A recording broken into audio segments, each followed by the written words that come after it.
વૈશ્વિક બજારોના સંકેતો સમજીએ સહયોગી નીરજ કંસારા પાસેથી. Neeraj, good morning. કઈ રીતે આજે વૈશ્વિક બજારો આપણને સેટઅપ બતાવી રહ્યા છે? જી ગુડ મોર્નિંગ ચાંદની. અને આજના દિવસે આપણને સંકેતો થોડા ફરી પાછા એક તરફ થોડા ઘણા મજબૂતીના મળી રહ્યા છે, કારણ કે જુઓ ગઈકાલે અમેરિકાના બજારની અંદર આપણને એક ઘટાડા સાથેનો કારોબાર ખાસ કરીને જોવા મળ્યો. જોકે બહુ મોટો ઘટાડો નહોતો. ડાઉ જોન્સ લગભગ 5% જેટલો ઘટ્યો છે, નાસ્ડેકમાં લગભગ 0.5% ઘટાડો છે, પરંતુ S&P 500 એક 0.5% ઘટાડા સાથે કામકાજ કરતો આપણને ખાસ કરીને દેખાયો હતો. હવે શું મહત્વની વાત હતી કે 9 દિવસ આપણે અમેરિકાના બજારમાં એક 9 સેશન દરમિયાન એક સતત તેજી જોઈ હતી. એ તેજી પર ગઈકાલે બ્રેક આવતી જોવા મળી અને ખાસ કરીને આપણને ગઈકાલે 9 સત્રોની તેજી બાદ થોડી ઘણી નફા વસૂલી આવતી જોવા મળી છે. ટેરિફની અનિશ્ચિતતાને કારણે અહીંયાથી ફરી એક વખત આપણને દબાણ બનતું જોવા મળ્યું છે અને જુલાઈ 2024 બાદ જે ફેક્ટરી આઉટપુટનો ડેટા આવ્યો છે એ સૌથી નીચલા સ્તરે છે, જેને કારણે થોડીક અહીંયાથી ચિંતા ફરી પાછી એક વખત આપણને વધતી જોવા મળી છે. જોકે ઘટાડો કોઈ બહુ મોટો નથી. બીજી તરફ ટેરિફ પર ટ્રમ્પનું ગઈકાલે એક નિવેદન આવતું જોવા મળ્યું. તેમણે કહ્યું કે હાલમાં ચીન સાથે વાતચીતનો કોઈ ઈરાદો નથી અને ખાસ કરીને વિદેશોમાં જે ફિલ્મો બને છે એ ફિલ્મો પર પણ તેઓ હવે 100% જેટલો ટેરિફ નાખવાની વાત કરી રહ્યા છે. એટલે ખાસ કરીને અહીંયાથી બોલિવૂડની પણ ઘણી બધી ફિલ્મો અમેરિકાની અંદર રિલીઝ થતી હોય છે, એટલે એના પર પણ થોડી ઘણી અસર કદાચ આપણને આવતી જોવા મળે. પરંતુ ફરી એક વખત તેમણે ચીનને લઈને પોતાની સ્ટ્રેટેજી બદલી છે, એને લઈને અહીંયાથી ખાસ કરીને બજારમાં થોડીક ચિંતા વધી છે.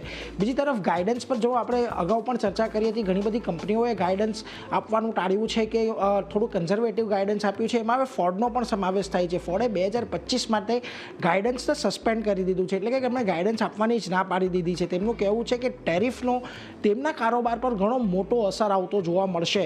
લગભગ $1.5 બિલિયન નુકસાનની આશા અહીંયાથી ફોર્ડે વ્યક્ત કરી છે, જે એક બહુ મોટી ચિંતા હોઈ શકે છે. આ ઉપરાંત કમિન્સે પણ 2025ના ગાઈડન્સની અહીંયાથી સસ્પેન્ડ કરવાની વાત કરી છે. ટેરિફ અનિશ્ચિતતાઓ જે અત્યારે પ્રવર્તી રહી છે એને લઈને તેમણે અત્યારે કોઈપણ પ્રકારનું ગાઈડન્સ આપવાની ના પાડી છે અને ટેરિફની અસર રમકડા પર પડતી જોવા મળશે એવું ખાસ કરીને કમિન્સનું કહેવું છે. એટલા માટે થઈને તેમણે અહીંયાથી ફરી એક વખત ચિંતા જોવા મળી શકે છે. બીજી તરફ તાઇવાન, અહીંયા આપણને છેલ્લા 2-3 દિવસથી એક સારું એક્શન તાઇવાનીઝ ડોલરની અંદર જોવા મળી રહ્યું છે અને તાઇવાનનો જે ડોલર છે એ છેલ્લા 2 દિવસમાં લગભગ 10% જેટલો મજબૂત થયો છે. હવે શું કારણ છે અહીંયાથી? તો યુએસની સાથે એક કરાર થાય એની આશાને લઈને તાઇવાનના ડોલરમાં એક સારી તેજી આવતી જોવા મળી છે અને તાઇવાનનો કરંટ અકાઉન્ટ ડેફિસિટ છે લગભગ છેલ્લા 4 વર્ષોથી $100 અબજ પાર આપણને જોવા મળ્યું હતું. એટલે ખાસ કરીને અહીંયાથી જો તાઇવાન સાથે અમેરિકા ડીલ કરે છે તો પછી અહીંયાથી કદાચ એક મોટો ફાયદો તાઇવાનને થતો દેખાય.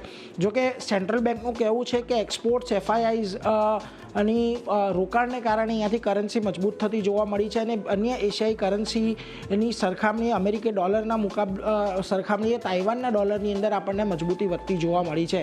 બીજી તરફ આજથી US ફેડની બેઠક શરૂ થવા જઈ રહી છે, એટલે હવે આપણી નજર ત્યાં પણ એક રહેશે. જેરોમ પોવેલ વ્યાજ દરો અહીંયાથી સ્થિર રાખી શકે છે.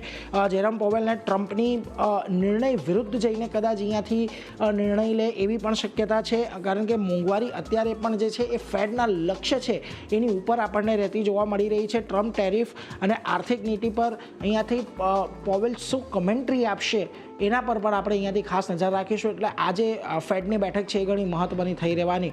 આ ઉપરાંત કરન્સી અને કોમોડિટીના ફ્રન્ટ પરથી જોઈએ તો US ડોલર ઇન્ડેક્સ 100ની નીચે હજી પણ યથાવત રહેતો આપણને જોવા મળી રહ્યો છે, જે ભારત માટે અને ઇમર્જિંગ માર્કેટ માટે એક સારા સાઇન છે.